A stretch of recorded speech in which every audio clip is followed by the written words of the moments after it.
This is Super D, Donnie Thompson, with the great, legendary Jeff McVicar, and we are in his gym in Glen Rock, Pennsylvania, called the Mason-Dixon Metal Militia Gym.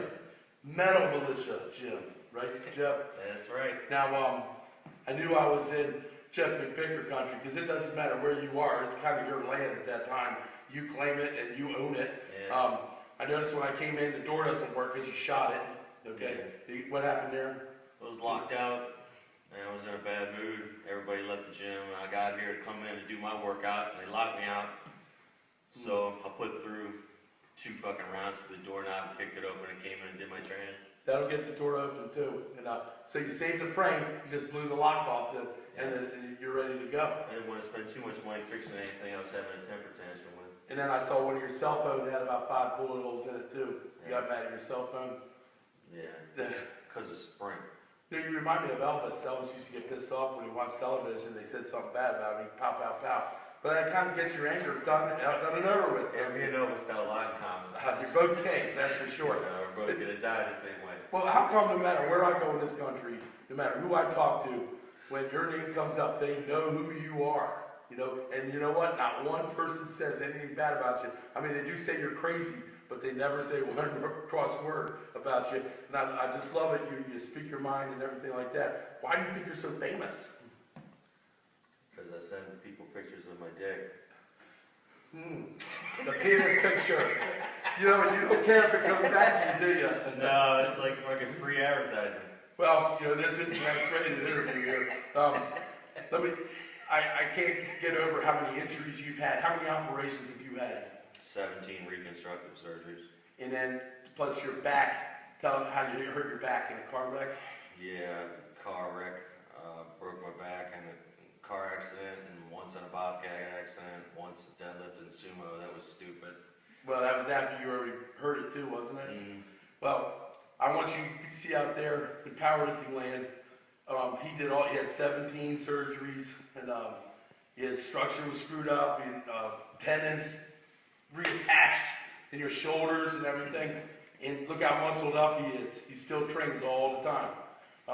You would be a workman's comp's dream, you know, to live on disability the rest of your life, and you choose to work and you can't have all these toys. Well, Workman's comp won't fucking get you the toys. You gotta bust your ass for a living. So one story I really like is when the occupiers were in their tents.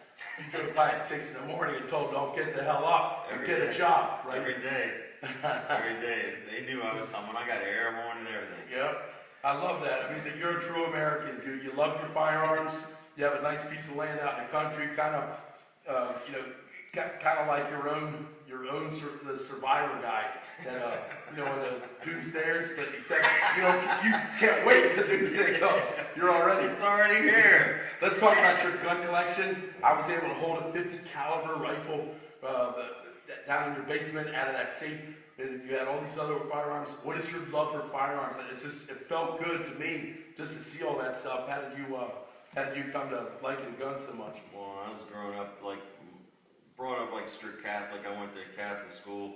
I wasn't allowed to have any toy guns or BB guns or anything. My mom and dad got separated. My dad was cool with it, but I never saw him much. My mom never let me play with guns. So naturally, that sent me straight into the Marine Corps. And then ever since then, I've just been loving to shoot shit and just can't wait until I get the green light to drop somebody's fucking shit. That's good. America, you can feel safe now. The Jeff McVicar's on duty. Goddamn right. Fucking take a nap. I got this shit. You are rough. There's no doubt about it. You're a rough guy. You're rough. You love to fight. You love your firearms. You love everything. But you do. One thing I noticed about you is you're very fair. Yeah. If someone's cool and everything, you'll give the shirt off your back to them. I gotta say that. Thanks, man. We've been here all weekend. You've been nothing but hospitable to me. You don't say a cross word about anybody. I have to say, I'm very impressed, and I'm more so impressed at how you keep training so hard after all those injuries you had. I really like that. Is there one last thing? I think more people ought to know that you're here and to come to your gym to train with you. Do you mind more powerlifters coming up here and training? No, we got a good group here, but you know how it is with powerlifting. The more the merrier, man. You got a concrete building up here full of weights, concrete floor. music so loud and hard that you can't even think straight while it's going on. And then you got a kerosene heater. What else do you need? You know? What else do you need? Well, we're gonna wrap this up. Is there anything? Huh? You want to talk about drugs? We don't need to talk about drugs because everybody knows about drugs, right? Yeah, well, I would hope so.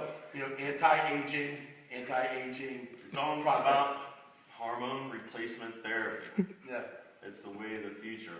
That's the way to get away with the future. Now, some people think if you talk about that you know, ooh, you're backing yourself in a corner, and people might get the wrong impression of you. How do you feel about that? I fucking like fighting from the corner myself. Well, I can say you'll do whatever it takes at all costs. I don't care what anybody thinks about anything as far as drugs go. You know, it's all, when you get older, you're gonna need that kind of stuff, and testosterone goes low. It's like all the rage right now on TV, selling all kinds of fake crap to fucking get you back to where you were. Yeah. You can get better than where you were without that fake crap. We're both in our mid to late 40s, and I know just getting up in the morning is could be difficult sometimes. Once you get going, it's okay. I notice I can still squeeze stuff back. 300 pounds, it's fucking hard to get that out of bed. Oh, yeah, that's just my legs. Great things come in small packages, right, Joe? Right, that's so, it. Well, anyway, I'd like to wrap this up. Thanks for your time today, and thanks for your hospitality this weekend. And man, I had a really good time. Yeah, you're one of my best friends. Oh, you're mine too, and I love you to death. And I just don't want to get on your bad side. And right. is there anything else you want to say to the powerlifting community out there? Nah, just keep on hitting it, man. You get busted up. If you love the sport,